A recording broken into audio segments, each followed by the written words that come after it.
Chapter 7. Santa Barbara. California extends along nearly the whole of the western coast of Mexico. It is subdivided into two provinces: Lower or Old California and New or Upper California, the southernmost port of which is San Diego, the northernmost San Francisco. Upper California has the seat of government at Monterrey, where is also the Custom House, the only one on the coast, and at which every vessel intending to trade on the coast must enter its cargo before it can begin its traffic. We expected to go first to Monterrey, but the captain's orders from home were to put in at Santa Barbara and wait there for the agent who transacts all the business for the firm to which our vessel belonged. The bay, or as it commonly called, the Canal of Santa Barbara, is very large, being formed by the mainland in one side, which here bends in like a crescent, and by three large islands opposite to it, and at the distance of some 20 miles. These points are just sufficient to give it the name of a bay, while at the same time it is so large and so much exposed to the southeast and northwest winds that it is little better than an open roadstead. The whole swell of the Pacific Ocean rolls in here before the southeastern, and breaks so heavy a surf in the shallow waters that it is highly dangerous to lie near in the shore during the southeastern season. This wind is the bane of the coast of California. Between the months of November and April, which is the rainy seasons in this latitude, you are never safe from it. Accordingly, in the ports which are open to it, vessels are obligated during these months to lie at anchor at a distance of 3 miles from the shore, while slip ropes in their cables, ready to slip and go to sea at a moment's warning. The only ports which are safe from the wind are San Francisco and Monterrey in the north, and San Diego in the south. As it was January, we arrived in the middle of the southeastern season. We came to anchor at the distance of the 3 miles from the shore, in 11 fathoms water. The boat went ashore with the captain, and returned with orders to the mate to send the boat ashore for him at sundown. I did not go in the first boat. I was glad to find that there was another going before night. It was a beautiful day, and so warm that we wore straw hats, duck trousers, and all summer gear. As this was midwinter, it spoke well for the climate. We afterwards found that the thermometer never fell to the freezing point throughout the winter, and that there was very little difference between the seasons, except that during a long period of rainy and southeasterly weather, thick clothes were not uncomfortable. There was only one vessel in the port, a long, sharp brig of about 300 tons, which raking masts and very square yards, had English colors her at her peak. She was built at Guayaquil and named the Ayacucho, and was now owned by a Scotchman named Wilson, who commanded her, and was engaged in trade between Callao and other parts of South America and California. She was a fast sailor, as we frequently afterwards saw. It had a crew of Sandwich Islanders on board, Besides this vessel, there was no object to break the surface of the bay. 2 points ran out as the horns of the crescent, one of which, the one to the westward, was low and sandy. Vessels are obliged to give it a wide berth and running out for a southeaster. Thus, the other is high, bold, and well wooded, and has a mission upon it called Santa Buenaventura, from which the point is named. In the middle of the crescent, directly opposite the anchoring ground, lie the mission and town of Santa Barbara, on a low plain covered with grass through entirely without trees, though entirely without trees, and surrounded on three sides by an amphitheater of mountains, which slant off to the distance of 15 or 20 miles. The mission stands a little back of the town, and is a large building, or rather collection of buildings, in the center of which is a high tower with a belfry of 5 bells. The whole, being plastered, makes quite a show at a distance, and is the mark by which vessels come to anchor. The town lies a little near to the beach, about half a mile from it, and is composed of one-story houses built of sun-baked clay or adobe, some of them whitewashed, with red tiles on the roofs. I should judge that there would be about 100 of them, and in the midst of them stands the presidio, or fort. Just before sundown, the mate ordered a boat's crew ashore, and I went on one of the numbers.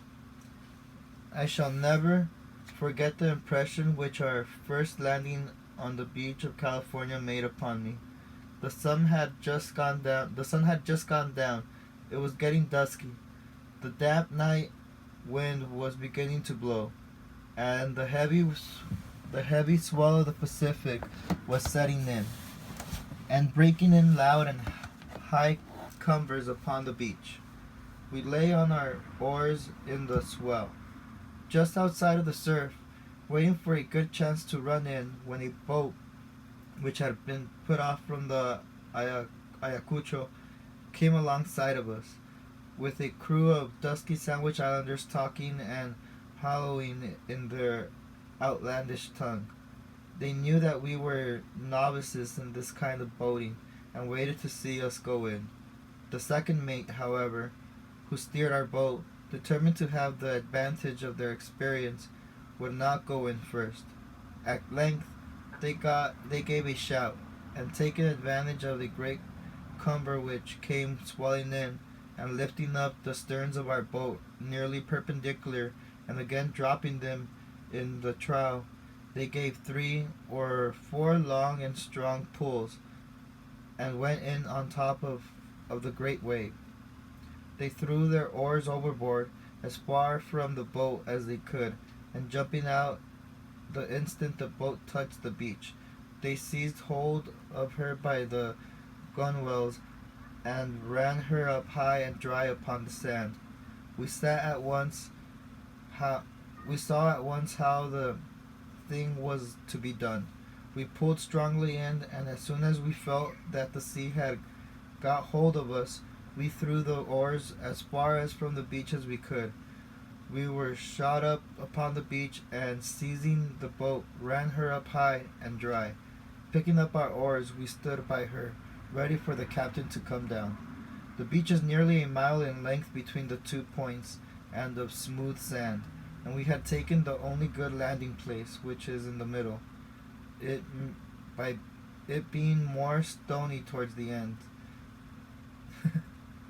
It is about 20 yards in width from the high water mark to the slight bank at which the soil begins, and so hard that it is a favorite place for running horses. The Sandwich Islanders, in the meantime, had turned their boat round and were loading her with hides and tallow. As this was the work in which we were soon to be engaged, we looked on with some curiosity. They ran the boat so far into the water that Every large sea might float her. Two of them, with their trousers rolled up, stood by the bows, one on each side, keeping her in her right position. This was hard work, for besides the force they had to use upon the boat, the large seas nearly took them off their legs.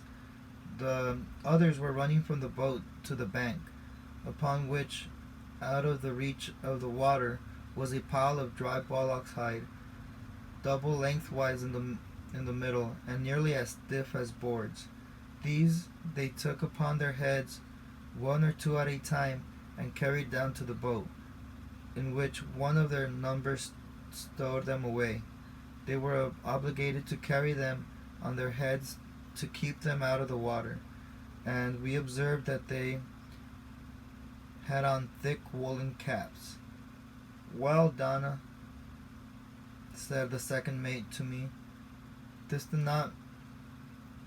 not look much like Harvard College, does it?" But it is what I call head work. To tell the truth, I did not look it did not look very encouraging. After they had got through with the hides, the Kanakas laid hold of the bags of tallow and lifted each upon the shoulders of two men, one at each end, who walked off with them to the boat. When all prepared to go aboard, here too was something for us to learn. The man who steered shipped his oar and stood up in the stern. Those that pulled the two after the oars sat upon their benches with their oars shipped, ready to strike out as soon as she was afloat. The two men remained standing at the bows, and when at length a large sea came in and floated her, seized hold of the gunwales and ran out with her till they were up to their armpits. Then they tumbled over the gunwales into the bows, dripping with water. The man at the oars struck out, but it wouldn't do. The sea swept back and left them nearly high and dry. The two fellows jumped out again. The next time they succeeded better, and with the help of a deal of outlandish hauling and bawling, got her well off. The sand of the beach began to be cold to our bare feet. The frogs set up their croaking in marshes, and one solitary owl, from the end of the distant point, gave out his melancholy note. The captain appeared, and we winded the boat round, shoved her down, and prepared to go off. The captain, who had been on the coast before and knew the ropes, took the steering oar, and we went off in the same way as the other boat. I, being the youngest, had the pleasure of standing at the bow and getting wet through. We went off well, through the seas here high, though the seas were high. Some of them lifted us up, and sliding from under us, seemed to let us drop through the air like a flat plank upon the body of the water. In a few minutes we were in the low, regular swell, and pulled for a light which had been run up to our trysail gaff. Coming aboard, we hoisted up all the boats, changed our wet clothes, and got our supper. After supper, the sailors lighted their pipes, cigars, those of us who had them, and we had to tell all we had seen ashore until 8 bells, when all hands were called aft and anchor watch set. We were to stand 2 in a watch, and as the nights were pretty long, 2 hours were to make a watch. The second mate was to keep the deck until 8 o'clock. All hands were to be called at daybreak, and the word was passed to keep a bright lookout, and to call the mate if it should come on to blow from the southeast. We had also orders to strike the bells every half hour through the night, as at sea. My watchmate was John, the Swedish sailor, and we stood from 12 or to 2, he walking the larboard side and I starboard. At daylight, all hands were called, and we went through the usual process of washing down and got breakfast at 8 o'clock. In the course of the forenoon, a boat went aboard of the Ayacucho and brought off a quarter of beef, which made us a fresh bite for dinner. This we were glad enough to have. The mate told us that we should live upon fresh beef while we were upon the coast, as it was cheaper here than the salt. While at dinner, the cook called, "Sail ho!" and coming up on deck, we saw 2 sails bearing round the point. One was a large ship under topgallant sails, and the other a small hermaphrodite brig. They both backed their topsails and sent boats aboard off us.